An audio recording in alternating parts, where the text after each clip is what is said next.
Welcome to Jumpstart, the podcast designed for recording artists looking to jumpstart their cities by jumpstarting their careers in the ministry. This is Victor, your music mentor.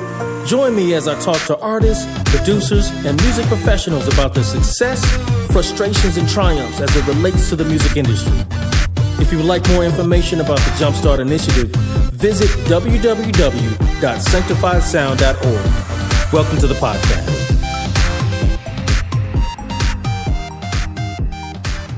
Welcome to the Jumpstart, the podcast designed for recording artists looking to jumpstart their cities by jumpstarting their careers in the ministry. This is Victor, your music mentor, and I can't tell you how excited I am right now to talk to my little brother, B.Wright, who needs no introduction. What's up? You ever heard one of his tracks? You always, you got the B.Wright on the track, man. Yes. What's going on, man? Man, I'm chilling, man. Just enjoying life, enjoying my family, man. And just enjoying God, man. Everything that He's putting before us, man. We just soaking it up like a sponge right now, man. Yeah. So, yeah, that's what we doing it, man. Bruh, man, family is I'm excited to be here, bro. I'm glad to see you, man. It's always It's been too long, bro. It's always a blessing. I'm sorry. Like, whatever I did. You know what I'm saying? Yeah, I apologize. Too. I'm sorry, too. Juice, I'm sorry. I don't know who we are. Look, I apologize, man.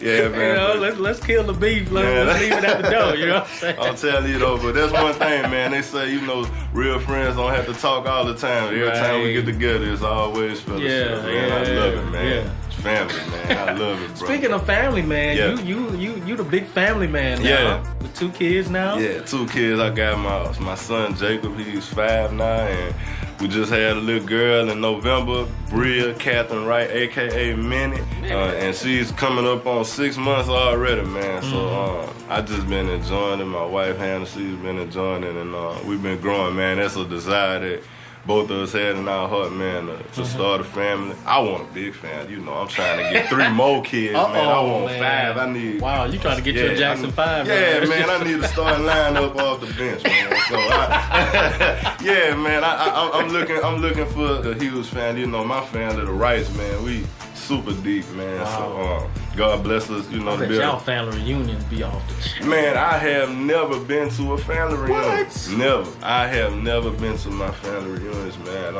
When my parents got divorced, like I said, I was little, man, and I don't even remember when they was together. They might have had one. They might have had one that I went to.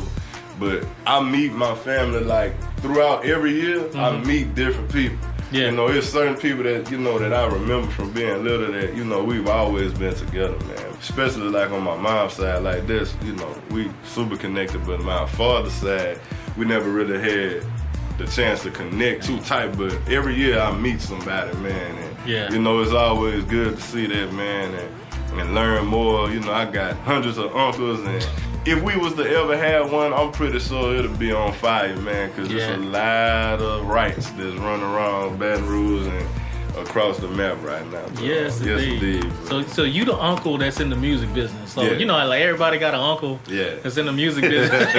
I'm Uncle B. Everybody, all the kids, Uncle B, my Uncle Rap, Uncle B, this and that. Yeah, man. So, and, I'm the daddy of rap too, man. Yeah. So, I got my sidekick, man. He always, trying to do what he sees his daddy doing, man. It's something that I always wanted to do, but I wasn't too sure if I was going to be able to do, because of life circumstances at the time, man. But once I got saved and started understanding God's word, man, I seen that, this is what He wants from me. It's the perfect display of Him and us, so it's a blessing. Each and every day I wake up, man, to see my kids and my wife. I get up and go to work, man, come home, they're the first ones I see. It's lovely, bro. Yes, indeed. So what are you working on now, like musically? Woo! Okay. Here we go. Man, all right. Okay, so let me break this down. Truth Made Music. As a team right now, we working on an album. We dropped the EP 2 years ago. We had a couple of things that took place as far as concept change and everything. So right now, We actually working on our first album together. We got that coming out. We looking to drop that sometime towards the end of this year. We actually have everybody, which includes TJ, Justice DP, Trail Mix, Free Will, and myself. Also out in DeQuincy, we got DJ Double R and Prince Arcade. We actually have everybody I'm working on solo projects for also at the same time. And also me and Just Jeremy, previously known as New Vessel, me and him, we actually about to start on our co-op project together. This is gonna be like the what is it, Jay-Z and R. Kelly. Yeah, best of both worlds. Yeah, man. So this here, that one there, man. That one there probably gonna be like one of the most anticipated ones, man, because we like brothers, man, and from the same part of Baton Rouge, and we've been connected since day one as my brother, man, and we done put some songs out together. But we haven't put a project out. We leaked the information out a couple of months ago, man, and everybody just went berserk, man. So that's definitely coming. So y'all be looking forward to that real soon. I ain't gonna get y'all the date on that one, but be looking for that one. That's gonna be one of the ones, and I'm actually working, personally, I'm working on 2 mixtapes and an album at the same time right now. So I'm always doing a whole lot, of course, man. Definitely, and also working on projects for other artists and things like that. L.A. Will just dropped his Indifferences project, man. We had some things to do on that one. Yeah, y'all go get that off the internet. L.A. Will Indifferences, man. It's a blessing, bro. Yeah, man. I'm telling you. So are you doing some stuff with... Talking about DJ Will Addison? Yeah, Will Addison. Yeah. He's going to kill me because... What's up, Will, man? B-Sack Radio.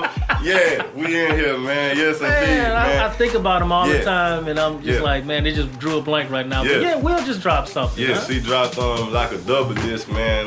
He wanted to dedicate a project to Louisiana artists. I remember he had hit me up, man, and he wanted me to work with him as far as like making, the beat to introduce the project, the title. So you made those tracks? Yeah, with the track for the intro on the first part, on the first disc, but I didn't do the one on the second. I did a lot of the tracks for a lot of the artists that's spread out through both of the CDs, though, man. I didn't know you was still doing it, man. Yeah, man. You just be in you like ducked off. Yeah, man. I be chilling, man, but I try to. You got to let folks know, man. Like I got artists like waiting for. I'm like, man, I don't know if B still do tracks.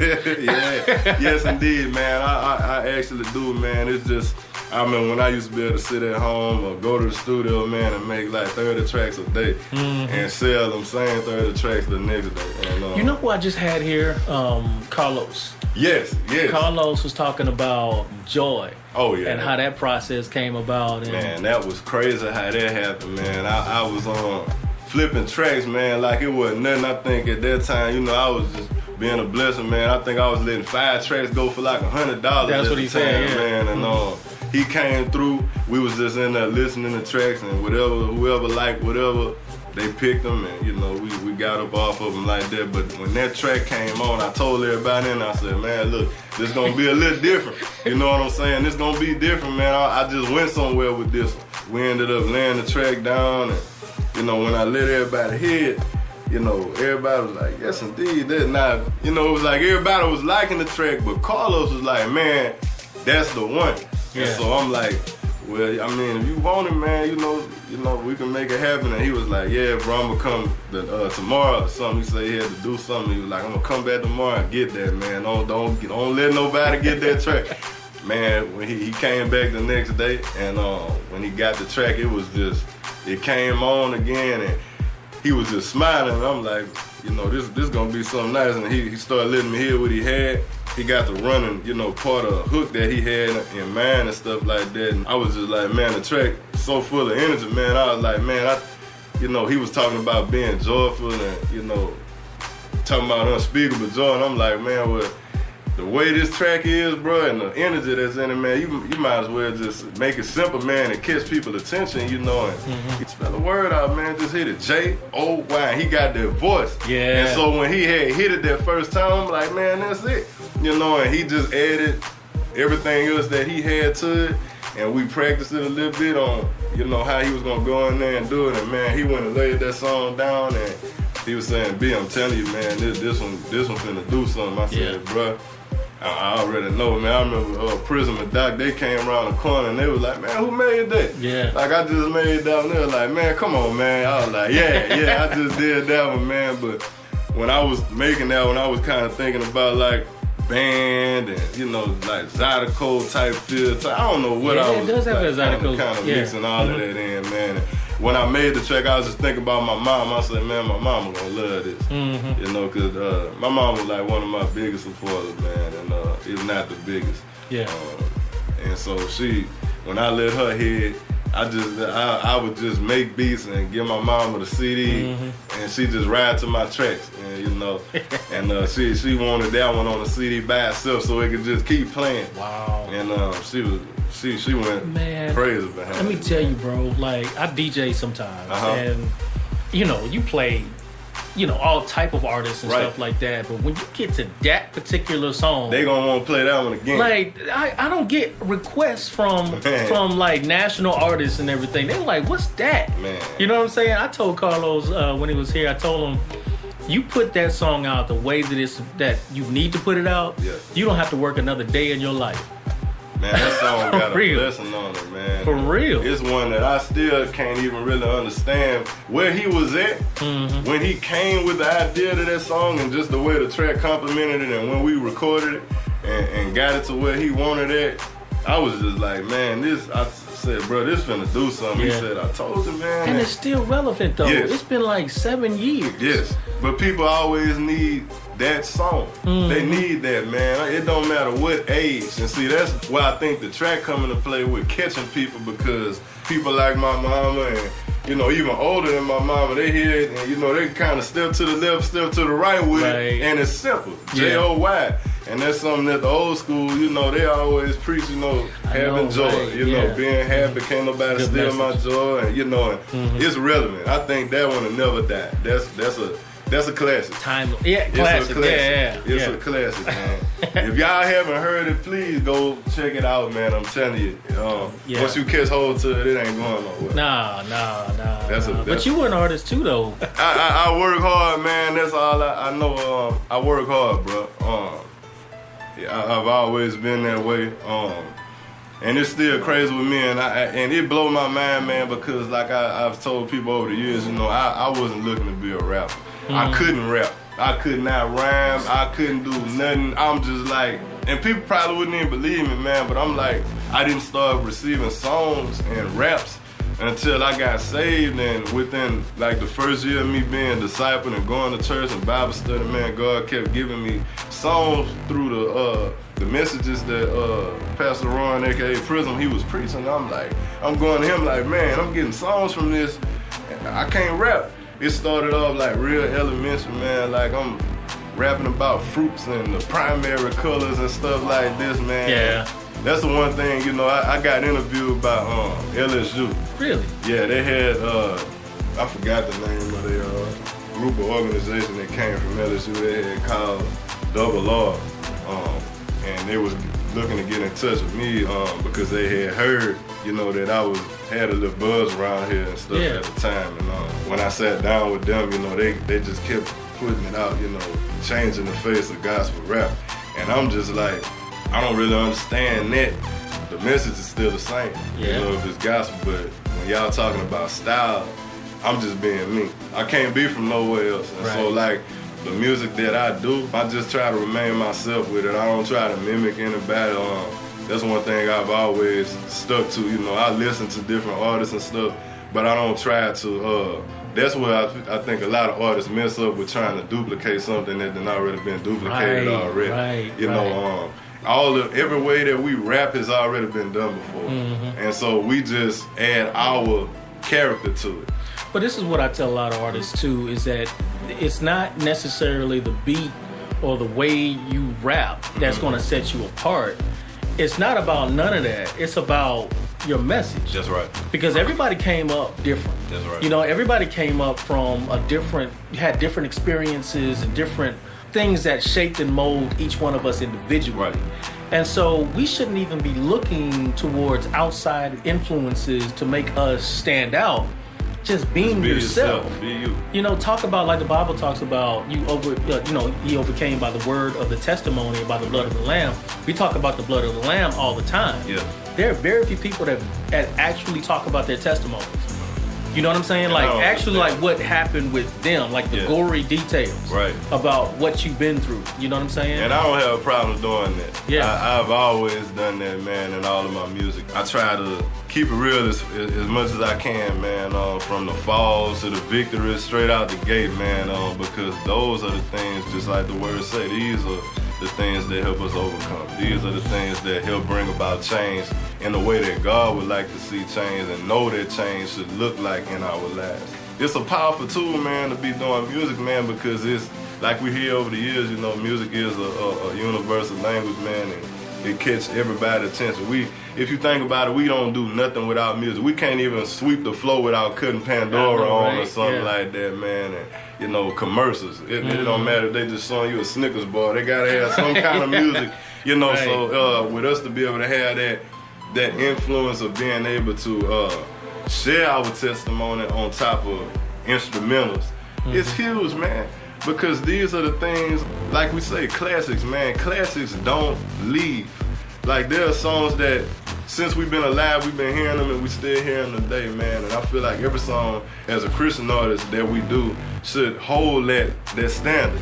I always try to tell myself, man, every song that I do, I want it to be able to be one that will last. I don't want none of my songs to die because I done been through too much to come here and be able to share this with you, or God has been this good to me. I would be crazy if I didn't make a song and share this with you. All I'm doing, the name of my organization and company is Truth Made Music. You know, this is the truth, is the gospel of Jesus Christ. Made, it's been proven, it's been shown, it's been done.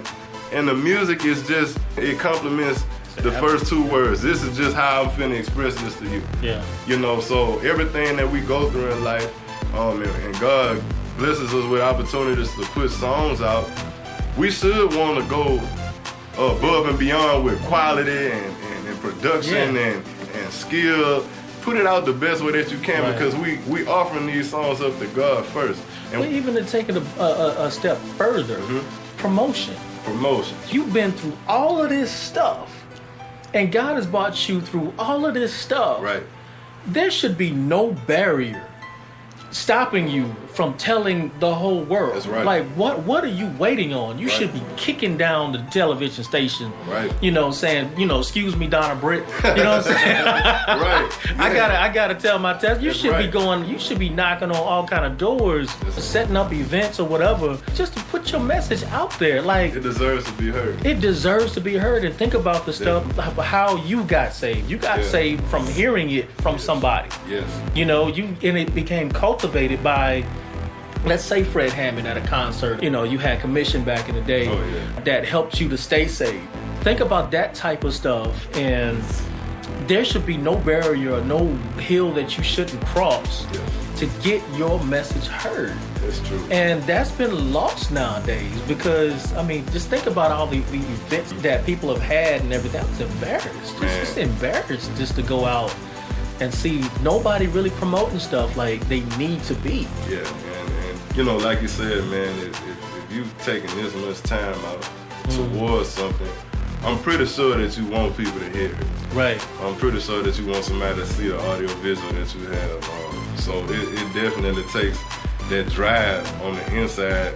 I mean, but then it all goes back to, like, what are you doing it for anyway? That's the question. You know, like, what are you really doing this for? Are you doing this just because, you know, for right now, or do you really understand what this can be, or what it can, or what it is? You know, when you put it out, who it can change. Exactly. You had an opportunity to put something down that can either make somebody or break somebody. I don't care how long it may take to put that one thing out. If you definitely honoring it and you putting your all into it from front to back, when you put it out, believe me, God is going to show himself strong, man, through whatever that is that you're trying to do. It don't necessarily have to be music. It could be baking pies. I know, right? You could be you could have a desire in your heart to want to go to go have a bakery that just go bless people, man. And you got this one recipe that you just want to know and want to learn, and it's hard, but you praying about it and you seeking God, you asking questions, getting wisdom, and boom, one day you got it. Now, do you really think just because you got it right then that you just gonna go take it home and you eat it? Nah, man. Right. Man, I want everybody to taste this. Let me show you my testimony what it took for me to have. I done messed up. I put cayenne pepper in here when I should have put nutmeg. You know, even those are the small things. Because the God that we deal with, the God that we serve, the God that we worship and honor, he's personal. So every little detail matters to him, and it matters to us.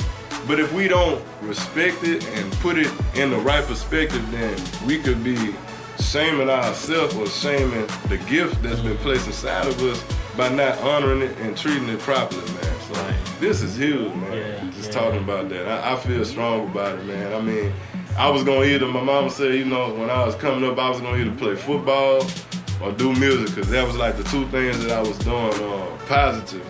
I still feel like I could have been in the NFL today, man. I was real close, man, to having the opportunity to keep on going, man, but that's not what God saw for me. He picked the music up and I put the football down, man. Yeah. But you know what? I see what God was doing, because I don't think a lot of the musicians and the rappers, some singers would even be doing what they're doing now if it wasn't for you. Come on, man. You know, I see your tree. Yeah. I mean, you came from Doc and Prism. Yeah. And from that tree, I see people that's they actually being about successful. That not too long ago. You know man. what I'm saying? And it blows my mind, man, because I've never just been like, I'm B.Wright or nobody. I'm like, man, y'all don't understand, man. Like, I couldn't rap. All I could do was make beats. Like, that's what I wanted to do. I wanted to produce tracks and produce people and stuff like that. Never saying I wanted to be saved. Yeah. And that happened, and then everything that I desired, it blew my mind. And just to be able to be an impact on people's life, man, that's huge to me, man. I done had people come up to me and tell me exactly what you're saying, man. I appreciate it. It may be somebody that I might have had in the studio one time, and I got to produce just one song for him. I had another interview that was, you know, a dude, I can't remember where this cat was from, man. He wasn't from Louisiana, but we was talking, and he was just saying how he seen, like, the number of, you know, he called them hits and stuff that I done put out for people and stuff. But I'm just like, man, I don't keep track of that stuff, man. I'm just glad to be able to build relationships with people. Right. And be able, art. Exactly. That's huge. That's huge, man. I learned that before I got saved, man. When I was running around Baton Rouge hustling and doing all that type of stuff, it was about building a relationship. And you learn what the real relationships look like and what the fake ones look like, because they do have two types. Yeah. They do. Even with this, I always said, you know, I wanted to be the guy that people could come to for anything. Not knowing that that's what I kept saying and kept praying for and stuff that God was showing me that he was doing. That's why it's huge for us as leaders, man, to understand what a leader is and how a leader moves and a leader operates, because a leader knows that he's the one who's going to make the next leader. He's the one who's going to train the next person to be the next leader. Right. Leaders make leaders, just, you know, disciples make disciples. Teachers make teachers, you know, and so when we go out, everything that we do and everything that's consistent inside of us, man, we should be doing it at the highest percentage possible, man, because we never know. Who knows, man, if my uncle wouldn't have been diagnosed, or I didn't grow up in a family that I grew up in that was musically inclined on both sides, you never would have had to be right. Yeah. You know, and that's what blows my mind about God. God set everything up, man, the way he wants to, and it's so personal, man. And he puts, you know, Victor, the music mentor, you know, here for these people, man, that you working with, and, you know, everybody that you came in contact with. I mean, we can't describe how it happens, man. It might be somebody that you went to school with later, man, like, I seen Ruben. Yeah. I'm like, man, I went to middle school with this dude. Really? And I'm like, okay, man, this was up, man. So it's like, crazy. Man, this is crazy. Wow. To see that this dude is, you know, he's singing for the Lord, man. And doing a fantastic job, too. Man, I love that song. I can't sing Fearfully and Wonderfully Made. That song blessed me every time I heard it, bro. And I'm like, this is wonderful, man. Right. Because you never know, what tomorrow brings, man, or later down the line, who we getting built up to be, or who we impacted and seeing what they gonna do later, man. Yeah. It's crazy, man, but I love it, bro.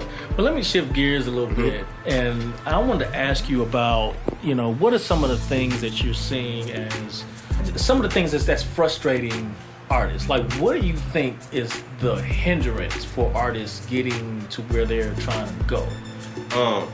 I think personally here at home in Baton Rouge, I think the main thing, because me and my team talk about it all the time, but I feel like it's not something that we should let hinder us, but people get frustrated when it comes to the financial standpoint of what it takes to be an artist, to put out the type of music that they would like to.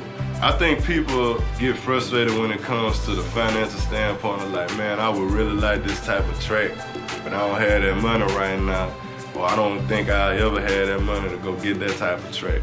They'll settle for, something else.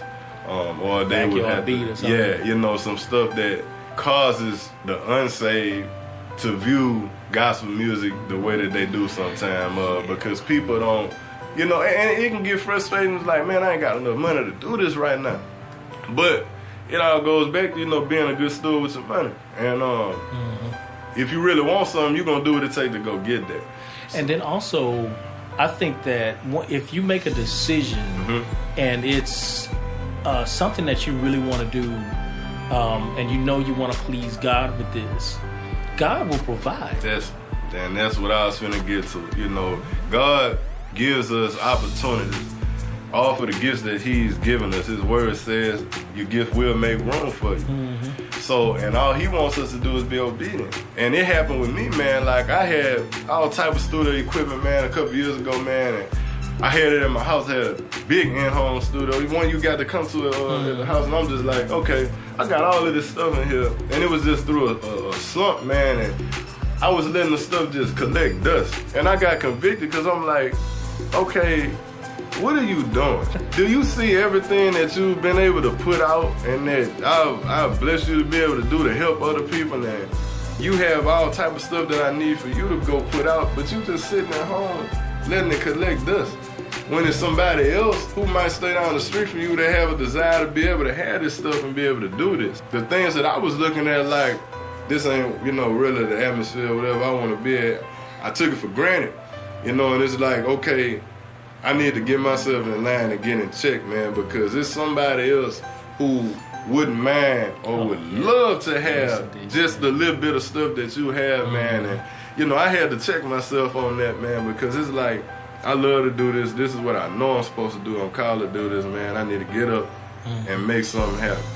It all comes back to, like you said, man, like we were talking about earlier, I don't think people are getting taught right about the basics on a lot of things. One thing that I learned, is when you want to do something, you set reachable goals. Get to that point first. Then let's try to go to step 2. Don't try to get to step 5 first. Right. Because if you do, you will frustrate yourself on the journey to step 5. Because step 5 is supposed to happen. Right. But it's ways that you have to get there. I heard somebody put it like this, is don't rush the process. That's true. Because it's a process. Don't rush it, trust it. That's it. And they also said it takes 21 years to become 21 years old. Yeah. You know what I'm saying? You can't get to 21 years old in 18 years. Yeah. Trust the process. Man. That one step leads to the next step, leads to the next step. And that's the way businesses are built. That's right. And so, you think about these billionaires and billion-dollar businesses and stuff like that. There's a certain process that they had to go through. It's like foundation on a house. Man, it's like our Christian walk. Christianity being a process itself, man, and being able to endure until the end. Oh, yeah. We can't just, it's, and I, like you saying with that analogy, I tell people all the time, you can't bench press 225 until you do 125. Right. Don't get up there and try to overload yourself, man. Let God prepare you for right now, and for everything that he knows that you getting ready to be faced with. When you perfect that, boom, okay, now let's go here. Take your time, man. If I could just tell people that, man, please take your time and make sure you see the end result of what it is that you have in your heart to see. Because if you work, spend funny money, you work with the wrong people doing all type of crazy stuff too fast, and you get to the end and you have one thing that you don't like about it, I don't think that's how that should go. Because I want, if I'm doing a song or if I'm working with somebody, if I have a project I'm trying to do, I don't want to get to the end and be like, man, I should have did that different. Right. Because I feel like that's a personal letdown. And it's a personal letdown because I know when I was doing what I was doing, I shouldn't have did that. Yeah. I should have waited. Or I should have went right then. And you know that. And you get reminded of it real quick. Like, man, I shouldn't have spent that $100 with this cat, at this time. I should have waited, put another 100 up, and then went over here and did this, But that's experience, though. Yeah. And see, this is what a lot of people go through, and not just recording artists, but people in general that's trying to reach success, is that they feel like those type of hindrances, that's like God saying that this is not for you. I need you do something else or whatever. It's just like, man, they stop. I mean, I understand it because I've been there a couple times in my life. Even with the music, I stopped. Once our group broke up, I was trying to go back to school. I was, let me just have my white picket fence and my dog and 3 kids and wife. You know what I'm saying? Right. Yeah. But God had a different plan. That's right. Like I said, the process has to carry its course out for you to get to a certain level or certain type of whatever your success is. That's right. Speaking of which, at the end of all this, right before you retire, right? Where do you see your success being? Like at the pinnacle of your career, like what would you be doing? Hopefully I'll be sitting back watching my kids, or at least one of them, doing what I'm doing now as far as trying to be a true leader in the community. I don't think musically, I don't see. I think people will still be playing my songs and stuff like that 100 years from now and stuff like that. But I would really love to be able to leave a legacy with my family, man. With my children being positive forces left here in Baton Rouge or wherever they decide to grow up and leave and move, man. So I think at the end of my career, right before I retire, man, I like to see a lot of the people that I work with still living for Christ. I don't think I would be looking too much for music results at the end, because I know time is short. Yeah. And especially right now with what we're seeing from day to day, man, I just would like to see the end result of people, still living for Christ. And if my music played a part in that, that I would feel tremendously happy, to see that. I remember, man, 65 years ago, he put that attack mode out, man, and that helped me. Started the game. Yeah, man. Yeah, man. And so I think at the pinnacle of my career, man, if I, was to just sit back, I would just, be happy to see, the way lives have been changed, from inside my house to outside of my house, from the things that God put inside of me, man. You see yourself traveling a lot? Yeah, I do. I see myself. I'm ripping and running now, man. Yeah. So it look like every year, man, I'm going all over the place, man. But I truly think traveling a lot is gonna be huge, man. Especially if things keep going the way they are, man, with my kids and stuff, man. I definitely seeing us go out, man, because I tell people all the time, man, it's more than just at home, but we have to take care of home first. Yeah. We here in Baton Rouge. I could see me moving away, but one desire and goal that I've always had is to be able to show people that you can be successful in Baton Rouge and still remain in Baton Rouge. Thank you. Yeah. And people don't believe that. I mean, we live in one of the worst cities in America, man, crime-wise and stuff like that, and a lot of parts of town is hard to grow up in. And I came from one of them myself, man, and just like looking now, me and my wife talk about it all the time, man, like look at what God done put us in, man. And God done blessed me to buy a 6-figure home. And I'm like, this is Man, thank you, Lord, you know, because I never would have reached that the way I was trying to get to that step without being saved. You know, I probably would have lost my life on the track that I was on trying to get to that point. You know, living like we living, because it's a lot of talk, you know, because we just recently lost another rapper here, you know, Zoe, and I actually had just talked with this dude December, January, man, and just to hear that news about him, you know, before I got saved, I was in the mix with a lot of these dudes with regular rap music and stuff like that, and it just hurt, man. I still got a lot of friends and family that haven't, you know, turned their life over to Jesus, but I still have love for them, man, and every time I see them, you know, they know what it is with me, and I know what it is with them, but all we can do is continue to pray, man, because that's the strongest weapon God left down here for us to use, man. Whether we want to admit that or not, it's not our fists, it's not our guns, it's none of that, you know. It's this tongue, man, that God has placed inside of us to be able to use, man. And I think we get it twisted around here because we see so many regular rappers die and lose their life. Soon as it look like they finna escalate and take off from here, they get killed. With the music that we're doing, we shouldn't be having to worry about that. Right. So I thank God for even switching my lanes with that, because it's making it even more possible to see that desire take place, being able to be stationed here in Baton Rouge. I love traveling, but it's no place like home. Right. So I don't have a problem with taking a month to go to Miami or whatever and work. But I know I'm coming back to Baton Rouge.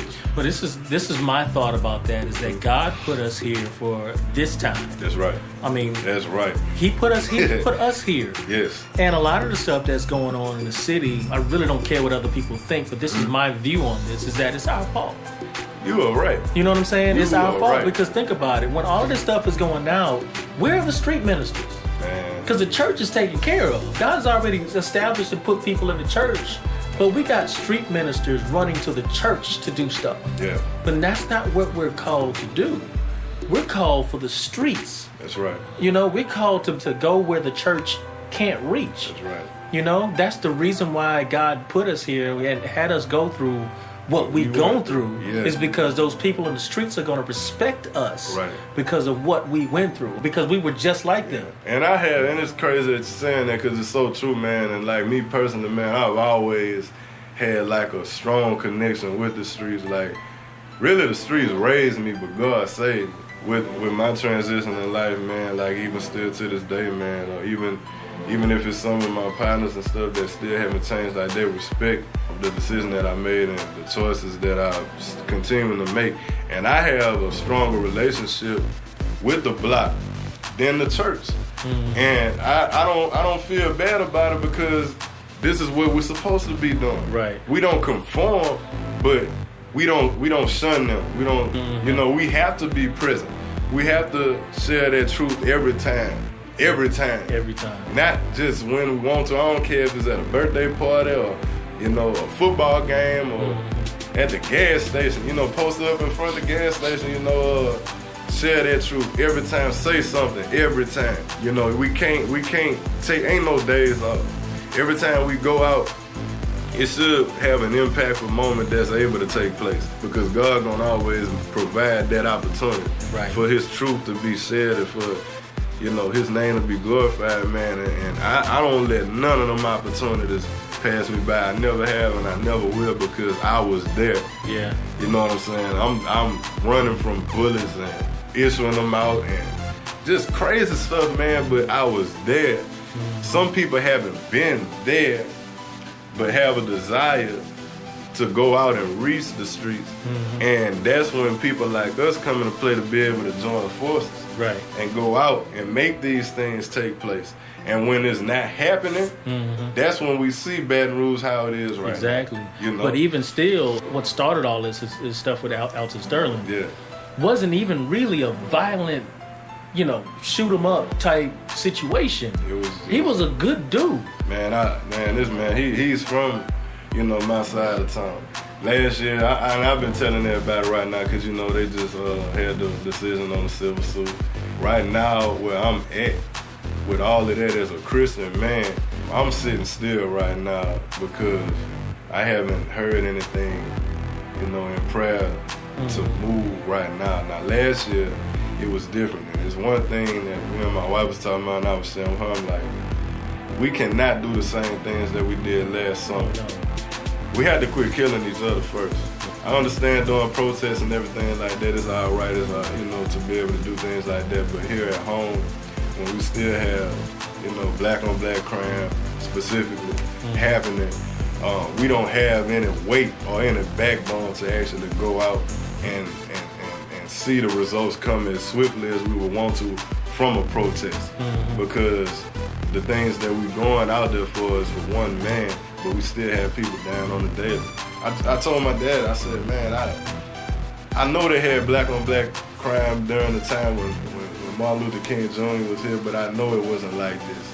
That's why whenever they were able to go out and do a protest and march and walk and do it, they had results because they had things that they were doing that were worthy of seeing results.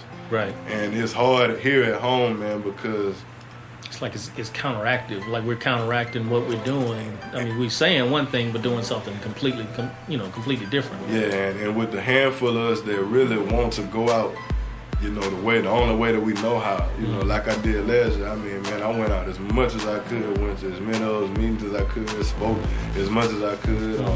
And we had that right to go out there and really that duty to go out there as leaders here in Baton Rouge, especially being Christian leaders.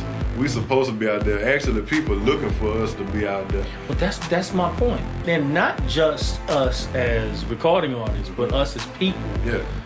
Wanting to do the change. But this is my question, because some people aren't on your level and have the voice that you have because of your longevity in the city. What are some of the things that people like recording artists can do now? Be vocal without music. They should be vocal without music right now. For a situation like what we're dealing with right now, you should be vocal without music. I mean, man, like everything that I do personally, I try to put all of the things that I do to the back burner and minimize it to me being a Christian man. So every decision that I make and everything that I want to do and see take place, I think about, okay, let me put this mic down and put this keyboard up. This is what it is right now. And that's why my music sounds like it does, because this is me. So you're going to hear me through my music. So if everything that I say, as strongly as I talk on my songs and as open as I am on my songs, it's no way to get around feeling like, okay, if I never shook his hand or met him, this is how he is. So it shouldn't be a question of when he's not rapping, he's not talking like this, right, or doing like this. So I feel like the artists, if the people that see you in church or on your job or wherever you are as a Christian, they should want to see, what are you going to do? I don't want to see what B.Wright is going to do. I want to know what B.Wright is going to do right now. And B.Wright is not finna pick a microphone up and just rap right now. Because that's not what the time is for. It can be used at specific times. Don't get me wrong, even last year we had an opportunity when AV called and we went out and rapped at Triple S. It was just three of us. We went and we rapped for that moment. But when the moment is over, when you put that mic down and the opportunity comes right then for somebody to come speak with you face to face, what do you have to say? And my thing is, the only thing that we have to say is the word of God. I mean, we can talk about situations and circumstances, but everybody's knowing that. It's up to us to go out and preach the truth without beats and lyrics right now. So if you're a recording artist and you want to really be a change, make sure that you're able to be a change without a CD in your hand. Cause see, that's what makes the CD more important. That's right. Because you have a lot more. Exactly, it's the substance that you have something to say. Yeah. And that's I think everybody has a voice. Everybody has a somebodyness. Everybody has the opportunity to go out and make a change, but you have to open your mouth and do it. Right. Everybody might not want to go out into the thick but nobody's asking you to.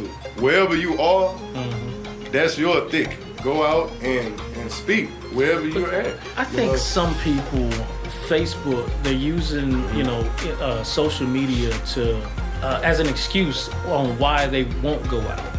Hey, I went on Facebook Live, or I did this, and man, I did my part or whatever. Honestly, I think social media is making people lazy. It is. In every aspect of everything. Yeah. Social media, I hate social media. Man, this is the most I've ever been on. Like I was the last one to get on MySpace. The last one to get on Facebook. Me and Honoré and Lowe's used to be joking about that. Like, come on, man. I'm like, man, I'm not a big social person, but I understand that being an artist, you have to have it. Yeah, but it's one tool. It shouldn't be like the primary thing that you do. This isn't the focal point of what I do. I'm on Facebook, I'm on Instagram, this is where you can catch me. No. There's no, man. Nuh-uh. You have to connect with people. That's right. That's what's going to move your career in the way that it needs to go, is your relationship with people. That's right. How are you going to relate to your fans if you, number one, you can't get to them because Facebook, it only promotes to only 10% of the people it's on your friends list. That's right. But you have to understand that, hey, Facebook and Instagram is not going to get you a Grammy. It's not. It's going to help you in the smallest way, the same way a hammer would help you build a house. Right. Just a hammer. You know what I'm saying? Right. It'll help draw attention to you. Exactly. But it won't be able to retain that. It won't be able to retain that same attention from the first encounter. It won't. Yeah. I mean, even with promoting anything, I mean, it'll grab people's attention for that time. It'll become a trend for only so long, and then it's over with. Yeah. But whenever you out, they know what it is. I know we could talk about another couple of hours about this stuff, man. But man, how can people get in contact with you? Man, you can get in contact with me on Facebook. If we talking about Facebook, you can type in B.Wright, B.Wright, or you can type in Brian Wright, BRIAN WRIGHT. Twitter and Instagram is at the real B.Wright. That's at THA Real B.Wright. Go to our website. That's www.truthmademusic.org. You can get in touch with me that way. If you're looking to inquire about tracks, email me at bewrightonthetrack@gmail.com. That's THA. I mean, man, if you got my cell phone number, man, that's probably the hardest way to get in touch with me. It feel like, man, but if you got my cell phone number, hit me up, man, or get it from somebody. I ain't gonna put it on here, man. Right. If you got my number, man, that's Facebook, as far as social media, like, that's probably the quickest thing you'll be able to catch me on, because I get on and get right back off. The longest I might sit on Facebook, sometimes probably about 5 minutes, man. I find something to laugh at and get off of there, or post something. If you want to get in touch with me, Facebook probably be the fastest way. I don't check my inbox on Facebook. I'm bad about that, so I'm sorry. You had to comment on my page or something. I'm real bad at checking the inbox, man. So man, it's a absolute pleasure, man. I'm just glad I could just squeak some time in your busy schedule, and you know what I'm saying. You just making helping superstars be superstars and stuff like that. Man. Yeah, well, this always a blessing, man, when we get together, man. I love it, Brian. I mean, to everybody that's listening, man, I hope y'all are sharing all of these podcasts or listening to all of them, man. And, because this is definitely something that needs to be done, and I take my hat off to Victor, man, for doing this, because this is huge. This is what's needed, and if you want to do something, you want to do it the right way and have the right type of people behind you. Yeah. So that's definitely what we're about, man, helping people grow, and not just growing, but actually being able to see the fruit that takes place from the trees that they plant. Man. So this is huge, man. I appreciate you, bro. I appreciate you, man, coming in and blessing the mic a little bit. You know what I'm saying? So this is Victor, your music mentor, saying, "Jumpstart your city by jumpstarting your career and your ministry, and let us show you how." We see you next time.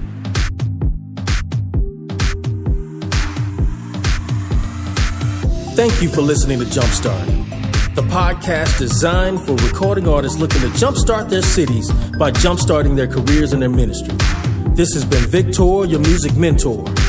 And if you would like more information about the Jumpstart Initiative, visit www.sanctifiedsound.org. Thank you for listening.